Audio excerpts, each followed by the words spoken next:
We have a Bloomberg exclusive for you involving Goldman Sachs. It's the latest filings in a class action lawsuit against the bank alleged misconduct by managers at every level. Goldman fought very hard to conceal two names from appearing in the suit, and they're among the bank's most prominent men. Bloomberg's Sridhar Natarajan broke the story and has more. Sid, talk us through what we know.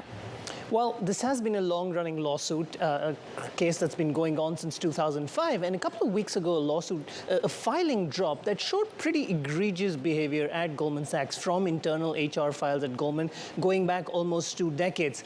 But what is interesting is it's not some of the most egregious stuff that caught all the attention that we're focusing on here. A clash erupted between Goldman and the plaintiffs over the last few months, specifically over complaints that weren't nearly as ugly as the worst ones here. But what raised the stakes there was the individuals involved, because they were two of Goldman's most prominent figures. One of them, Tucker York, who happens to run their consumer and wealth division, and the other is Gary Cohn, who was longtime co-president, then president at Goldman, and then went to join the Trump administration.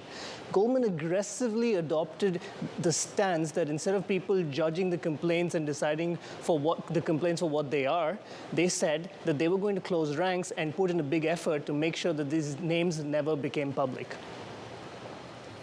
Talk to me about the context of this. Talk to me about what is happening more broadly. Just tell me what the lawsuit, the original lawsuit, was actually about. And that's an important question, Guy, because this lawsuit, like I said, the first seeds of this lawsuit was planted in 2005 by a Goldman executive, Christina Chen Oster.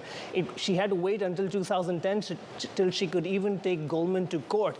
Now, almost 13 years later, the case finally goes to trial as one of the biggest class action lawsuits that deals with a case like this over equality, effectively over gender bias at the firm in terms of how they treated women when it came to pay and promotion. And these are arduous sagas. They take a lot of time. There have been some women who've dropped out of the class action. In fact, one of them, Jamie Fair Higgins, dropped out of the class to be able to write a book. And she wrote about her experience at Goldman Sachs, the 16, 17 years she spent there. And that actually became a rare tell-all from a high-ranking executive. We rarely have Goldman managing directors or anyone more senior than that writing a book about Wall Street in that fashion.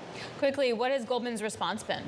Well, they had argued in court, and they've told us the same thing, that they felt that including the name of the two individuals, Gary Cohn and Tucker York, was an unnecessary invasion into their privacy. They believe it is not central to the case, and they said these are unsworn hearsay complaints, and therefore people should never have been able to see who these complaints were lobbed against.